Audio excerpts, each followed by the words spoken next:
Hello, I'm Ben, amateur call sign M7FRS, and hopefully this is going to be the first of several videos featuring the Guohetec, I think that's how you pronounce it, Q900 SDR all band, all mode transceiver. So we ordered this from AliExpress and it arrived a couple of days ago in this rather inconspicuous box with Q900 just on the external box there. But this isn't going to be an unboxing video, hopefully. So when we open it up, the Q900 comes in this rather nice little black, looks like a child's lunchbox really, but it's quite robust and it certainly does the job. They've changed the sticker on it since the one that was advertised on the net before. But we'll open it up and take a look inside, see what we get.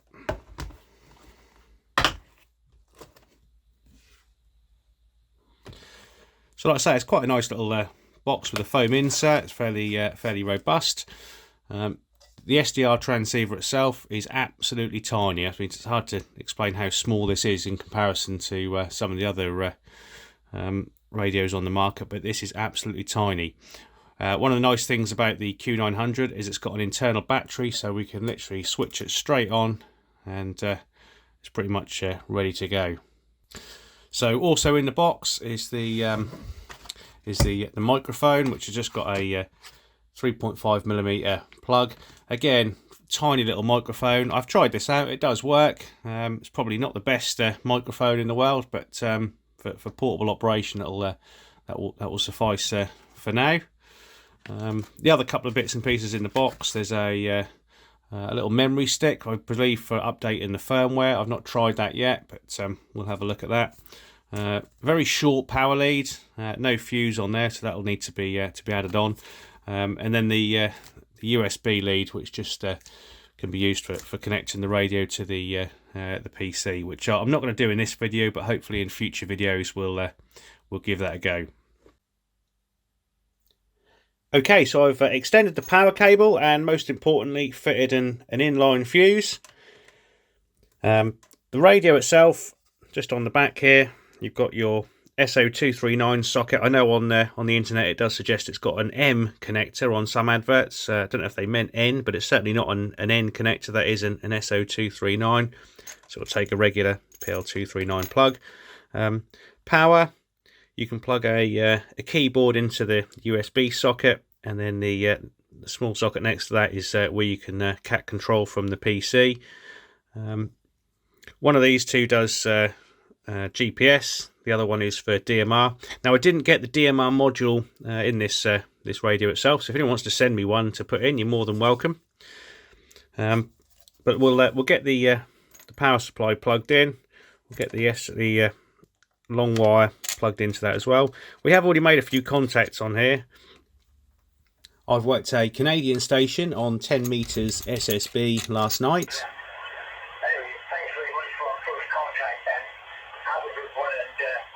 We'll talk to you, I'm sure, from time to time. And maybe a little earlier we'll have a better signal. M7FRS, the E3, sorry, Roger, yours. All right, good, man. And I've also done some testing with my good friend Richard, G0 VCW, on our local 70 SEMS repeater.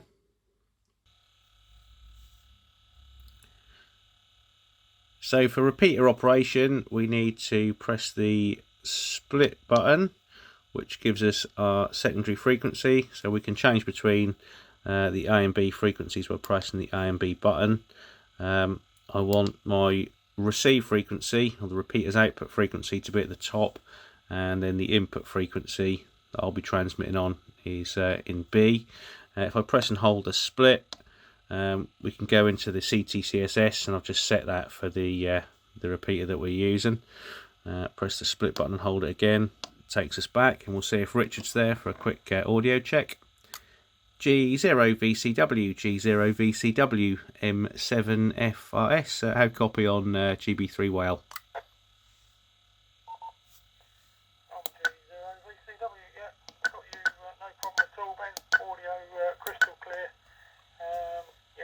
Really nice audio, no clipping whatsoever. Yeah, I think you've got it all sussed out for mic levels and everything now. It's all in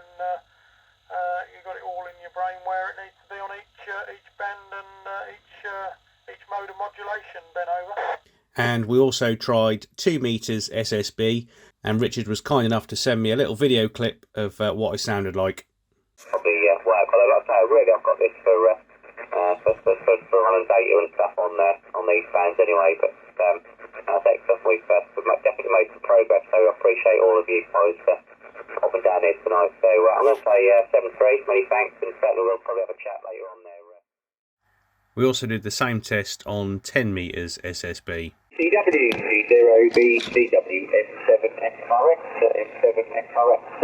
Yeah, thanks for the test on 10 meters SSB, Richard, and I think we decided that 60% on the mod gain is the best one, so we're currently running 60% on the mod gain back to you. Yeah, from G0VCW with M7FRS, that's definitely the best audio for what I'm receiving. It's got enough punch and volume to get through. It loses any rough edges, and I would say that's the clearest of the lot. When you were going through it, it jumped out as quite massively different over. So what we discovered was that on 2 meters and 70 sems, the mic gain was best set at around 15%. On HF, it was sort of around about sort of 60%, definitely on 10 meters, maybe a little bit higher for further away stations. And later testing discovered that on 6 meters, it worked best at around about 20 to 30%. So although the Q900 doesn't actually come with an instruction manual, you can download it from their website, and I have printed it out, and I must say it's fairly comprehensive. So going through the settings and the menus, first of all, obviously you've got your power button there. If you press the band button, it gives you the options of all the bands that are available, from 1.8 megahertz right up to 70 sems there. Yes, if anyone's interested, it does do the CB bands. To come out of that menu, if you just click the band button again once, it takes you back to the screen. Split button obviously gives you split mode operation, so I've currently got this on our local 70 sems repeater. The AF button here allows us to go into the next menu. You've got your speaker volume, your headphone volume, the mic gain. Now we found with a bit of experimenting that the mic gain needed to be right down, especially on 2 meters and 70 sems, on about 15 was what we had the mic gain set up. And that seemed to perform really well. It was clipping the audio. Didn't sound too clever to start with, but I had it up far too high. But being an SDR radio, we think they're probably quite sensitive. On SSB, I need to move that up. So on SSB, I'd probably scroll across to the mic gain, and we probably had it up around about sort of 50-55%, something like that. So that worked better on SSB on HF. So we'll come out of that menu. The next button is RF, and you've got your RF gain, IF gain, squelch, the AGC, and the amp settings as well. So the mode button obviously changes the mode, which is displayed here. You can see currently I'm in FM or wide FM.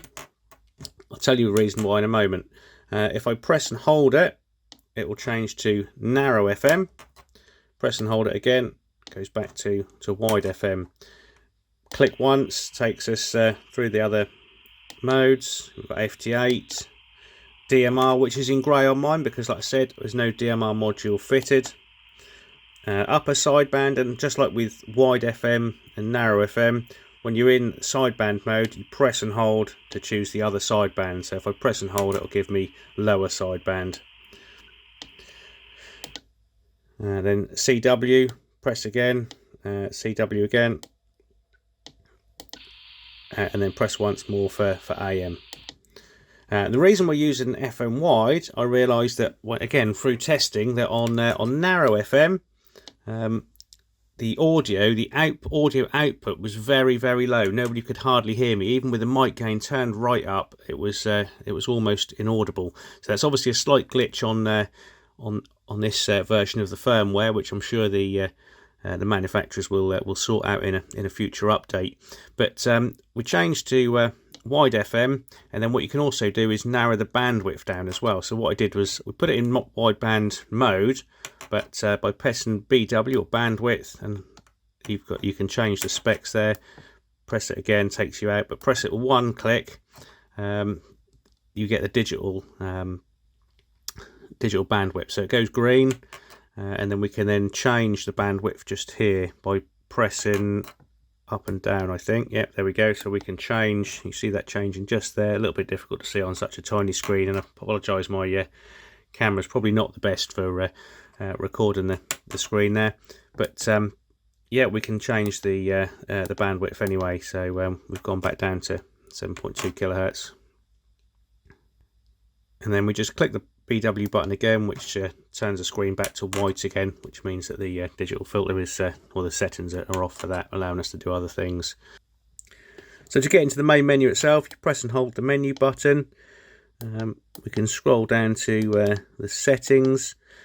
Something else I noticed, that one of the questions that has been asked, and I was quite interested to see if this would work out of band. It suggests in the manual that you can get this to work in experimental mode. I'm not quite sure what they mean by that, but for example, 4 meter band, it won't work, even though I've turned out of band on and TXEN on, and even with both off and one on one off, we tried all the different combinations. I cannot get this to transmit outside of the amateur bands. Well, certainly on 4 meters anyway. There's probably some further testing to be done there, but on 70 megahertz, 4 meters in the UK here, it'll receive nicely, but it won't transmit, unfortunately. So if I scroll all the way down to the bottom here, you can see that there's the firmware version that we're running is currently version 3.2.1. That's the current firmware. Something else I had to adjust was the timeout timer, because it came set at 60 seconds, and I like to waffle on a little bit, so it wasn't quite long enough for my my QSOs. So I've turned the timeout timer off. You can set the VSWR tuner as well. The values there set at 3. We could drop that down a little bit if we wanted to maybe say 2 or 2.5, something like that. Let's drop that down to 2. Actually, the VSWR protection is the one we want, so that one's set at 2, and the SWR tuner will set back to 3 again. There we go. Auto fan, I did have the auto fan turned on, so that when it gets to a certain temperature, the fan will kick in. You can select what temperature the fan clicks in at, which is quite good as well. So I found it was getting a bit warm when I first had it. It was set at 45 degrees, so we've dropped that down to 40, which I found was quite a nice setting for the fans to come on. There's one fan either side, and they're not too noisy, so they work quite well.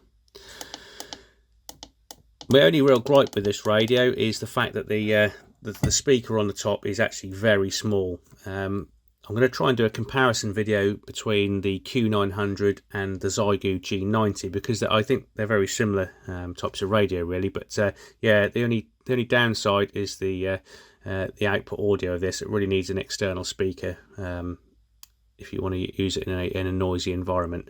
Another thing to note is that the speaker mic itself here is also a speaker as well. It's not just a microphone, so weirdly the sound does come out of the microphone. So if you've got the audio turned right down on the speaker, you will still get some audio out of the microphone itself. So if we go back to the main menu then, and we scroll across to about, and then press the menu button again, you can see there's the option for changing your call sign and the model number, serial number of the radio, what bootloader it's running. If you press and hold, it takes you back. Didn't want to do that. Press it once. There you go. Does give you the option to put your call sign in. Now I have tried this. I would say unsuccessfully, because I've no idea how. If anyone knows, that'd be great. But I've no idea how you actually put your call sign in, because if you press any of these buttons, it will change, but it's a bit hit and miss.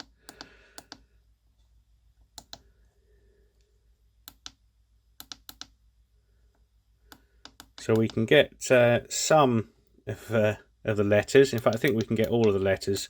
What we can't do is get any numbers. I did find a way of getting numbers somehow. Let's see if we can do it. No. Again, pressing the 0 button moves the cursor backwards and forwards. It doesn't really make a lot of sense. So the only numbers we seem to be able to get are 0s, 1s and 6s. I don't really know how to delete that. I think I did find out a way. Here we go, you can. I think we can delete it somehow. No. There we go. So moving the cursor back over it and pressing the 0 button will delete those.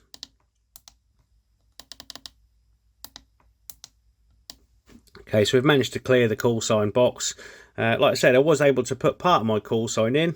I managed to get M and I couldn't get a number 7.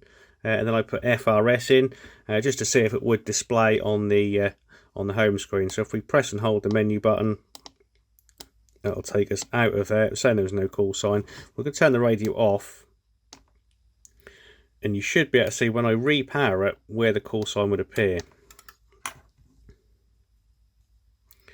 So just under Q900, the call sign should appear in there. So what happened when I'd put part of my call sign in, it did appear to start with. The following time I turned the radio on, it had lost a character and so forth. So every time I powered the radio up, it seemed to lose one of the characters. So even if I had managed to work out how to get a number 7, I don't think it would have stayed anyway. So that's just another little niggle about the radio ready. I'm not too worried. It doesn't matter too much. It's quite nice, a bit of a gimmick, isn't it, to have your call sign show up just in case you've forgotten.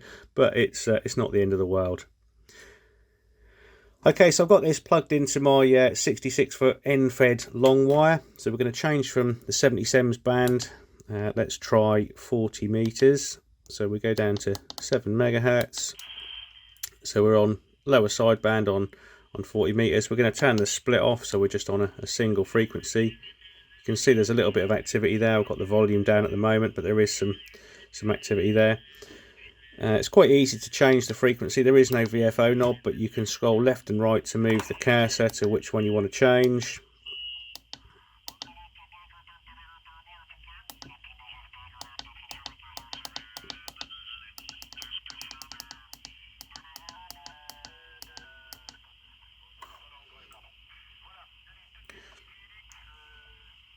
So if you want to scroll up and down the frequencies, I found you're better off moving the cursor to here and then using the up or the down to scroll. If you go on any of the other ones, it just scrolls too fast. If I scroll here, it just shoots up and down and you won't hear anything. So you're better off going here or here even, and then changing your VFO that way.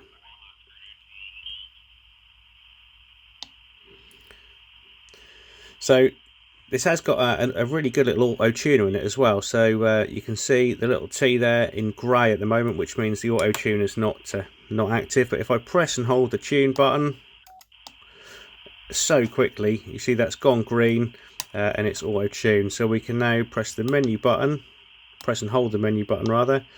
We can go across to the VSWR meter, press the menu button again. We scroll across to start and press start.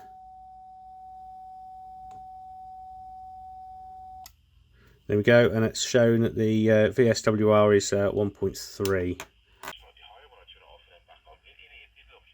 So if you've got any questions on the Q900, then please post them in the comments below. Thanks for watching, and we'll see you in the next video.